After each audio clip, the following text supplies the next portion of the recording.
Alright, greetings everyone. So this video is going to cover groups and institutions for CSEC Social Studies.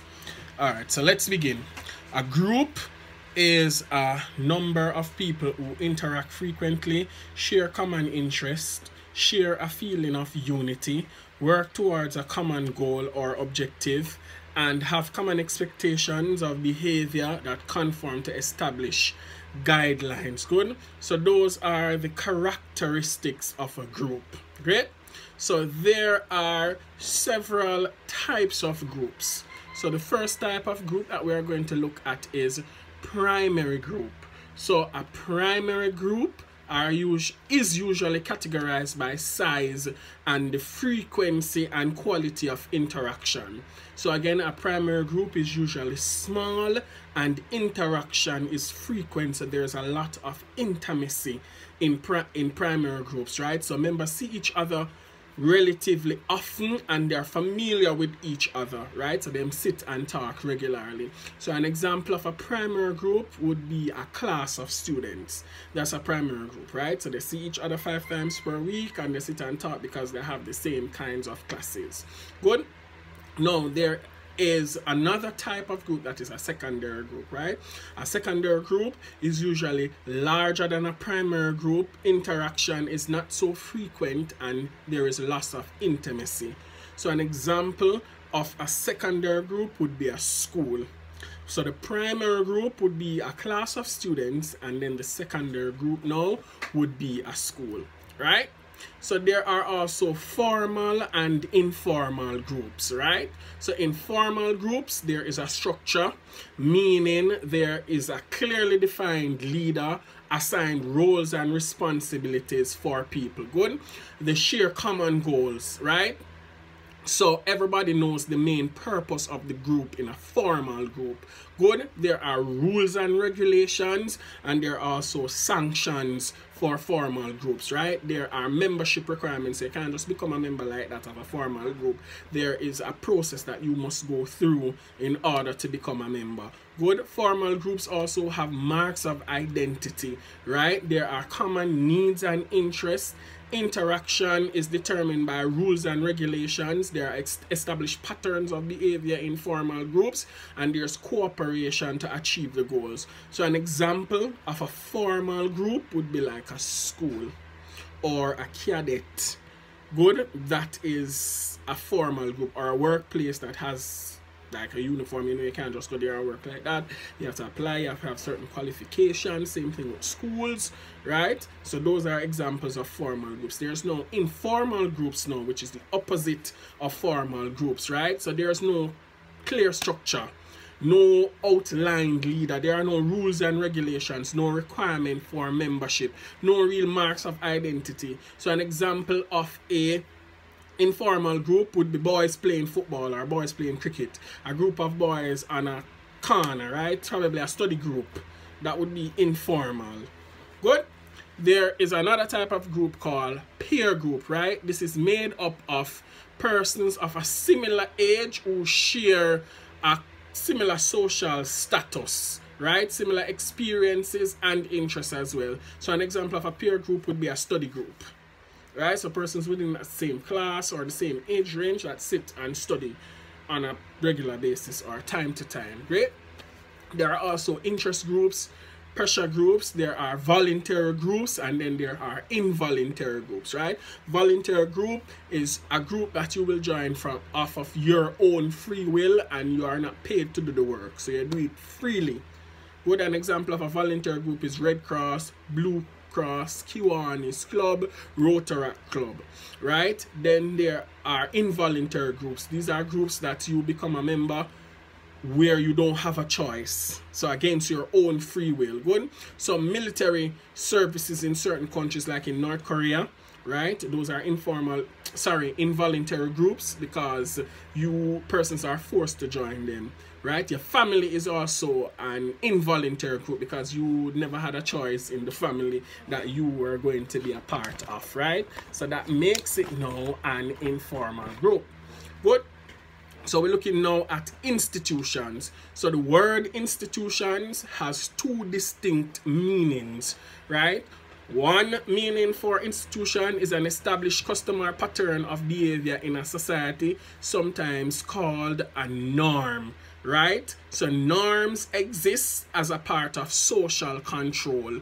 Good. So there are certain expected patterns of behavior. One of those patterns of behavior is a norm, right? By saying good morning, good afternoon, saying please, excuse me, thank you. Good. There are also folk ways to, right? These are behaviors that have been developed within a certain group, right, over a period of time, right? So examples include like shaking hands when you greet a person, especially in places of worship, right? You know, in our Jamaican culture, you say good morning, good afternoon to older people, right? So that's a folk way, right? Certain things that you do in your family, depending if you're African, if you're Chinese, if you're Indian. Like the Chinese celebrate their New Year different from January 1st. So if you're from Chinese descent, you know, you celebrate that, right? Us, like people like me, and probably you, that are from African descent, we know that when somebody's getting married, crazy tradition will follow, right? Something old, something new, something borrowed, something blue, right? We have big cooking when somebody dies. If they leave a child, we pass the baby over the casket, right? The girlfriend or the wife who is still alive, she will tape measure for run the duppy, or sometimes she shave off some of her pubic hair and put in the casket so that the spirit of the man doesn't follow her. When a baby is born, the neighbors string, they plant it to say as the tree grows, then the person will grow to. Those are some kinds of folk ways, right? There are certain mores, right? Mores now are more serious than norms, and some of them can become law. So if you know, if you break these mores, then you might you might get in trouble with the law. Understand? Then there are certain values that your family instill in you, right? So you know, so you hold up your head as an individual, you try to become better than your parents, right? So if your parents were poor, your aim is to learn all you can in school and not become poor as well, right? So those are one examples of institution, patterns of behavior that has been established over time.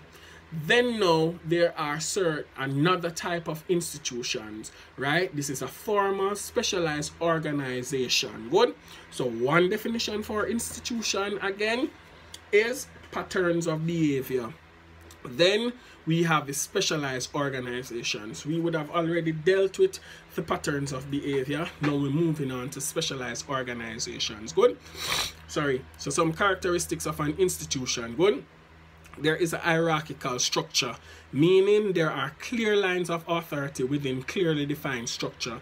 Individuals have specific roles and a given status. So there is a leader, and everybody in this institution has a role to play to make the institution function. Great.